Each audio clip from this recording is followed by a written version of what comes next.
In the ancient traditions, it is written that not all demons are alike.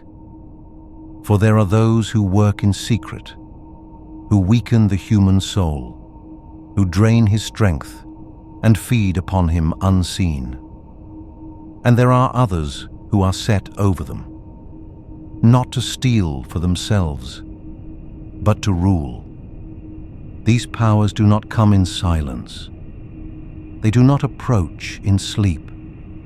They act through order, through command, and through rank. For even among demons there is authority and obedience. And thus, the Testament of Solomon bears witness that over many of these spirits a prince was appointed, whose name is Beelzeboul. He was not the first to stand before Solomon, yet he was the mightiest among those who were revealed. For he who binds the prince binds not a single spirit, but an order. And after Ornias had been compelled by the seal, he received a final charge. For what was entrusted to him was not a small task, nor the binding of a single spirit, but the summoning of one who stood over many. And praise was given to the God of heaven and earth, who reveals what is hidden and brings to light the orders that work unseen among humankind. Ornias came to Beelzeboul, who held dominion over the demons. He did not appear as a messenger who comes of his own will, but as one who is compelled to speak. He did not conceal the ring, but lifted it up, that the sign might be made visible, which was engraved in the stone. Beelzeboul recognized the seal. He perceived the power that does not belong to this world. There was no uproar among the demons who stood by him. No resistance arose.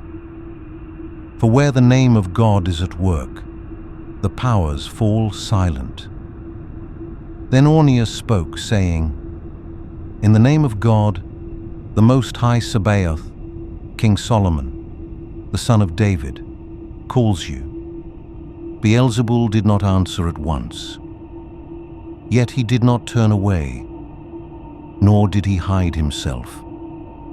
Instead, he gazed upon the sign for a long while, as one who examines the boundary that has been set for him. And Beelzeboul spoke, saying, "I know this name. I know the power that works through it. It is not a man who calls me, but he to whom even we are subject." Then he rose up, not compelled by chains, nor driven by fear, but bound by the word that is older than all powers. And he went forth to appear before Solomon. Beelzeboul came before Solomon. He was not led, nor was he driven forward, but stepped before the king of his own accord.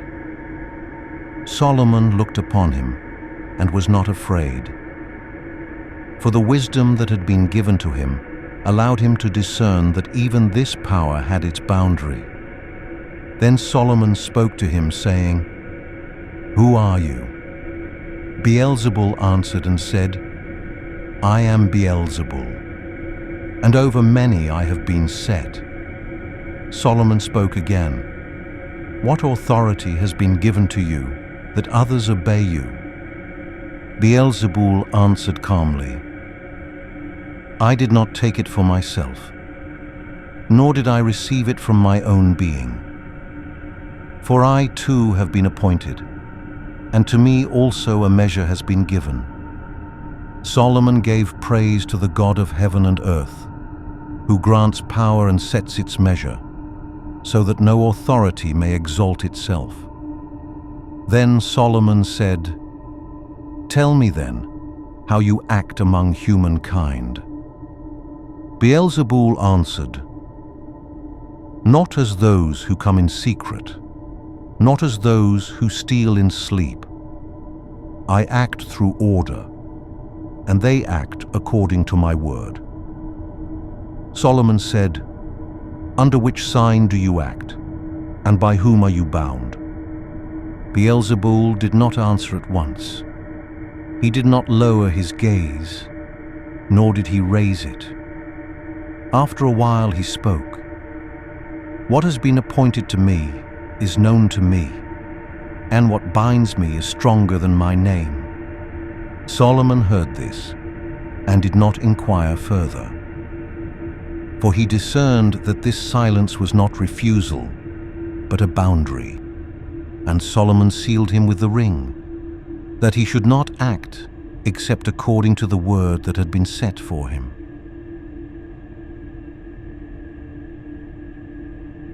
After Beelzeboul had spoken and left the rest in silence, Solomon discerned that not every power is known through words.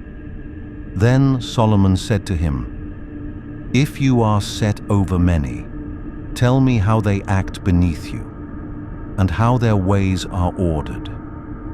Beelzeboul answered not with names and not with number.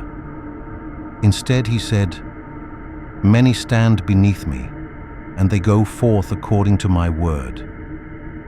Some weaken the body, others confuse the mind. Still others sow unrest and turn the human being from his path. Yet none of them acts of his own will, and none crosses the boundary that has been set for him." Solomon heard this and remained silent, for he discerned that the power of this order did not lie in multitude, but in obedience. Then Solomon spoke, "Remain bound, and do not act except according to the word that has been set for you." And Solomon sealed Beelzeboul with the ring, and the prince of the demons did not resist. For he, too, knew that the authority which bound him did not come from humankind. And Solomon praised the Lord in his heart, who brings order where the human being perceives only confusion. Solomon still held the ring in his hand and did not lower it at once, for he discerned that the power which binds is not light to bear, and that to the one to whom it is entrusted, not triumph is given, but measure. Solomon turned his gaze away from Beelzeboul. He looked no longer upon the one who was bound, but upon the sign that he himself bore. He did not speak aloud, for he knew that words would not add to what had already been discerned. And Solomon understood that order does not consist in the exercise of power, but in its keeping, and that every boundary which is set also binds the one who sets it. And Solomon praised the God of heaven and earth, not with a lifted voice, but within his heart, for he knew that wisdom does not lie in ruling over powers, but in not losing oneself in what has been given.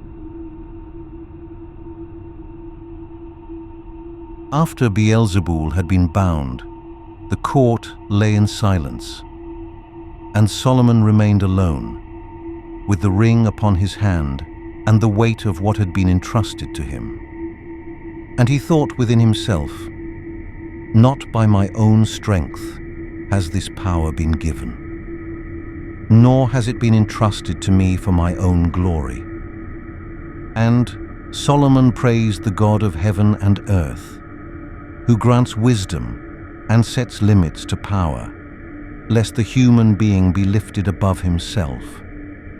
For what had been bound was greater than a single spirit. It was an order that worked in secret among humankind. And Solomon discerned that with every revelation, the burden did not grow lighter.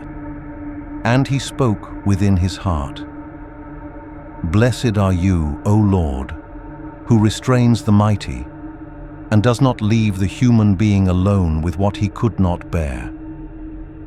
And Solomon knew that wisdom does not consist in possessing power, but in guarding it.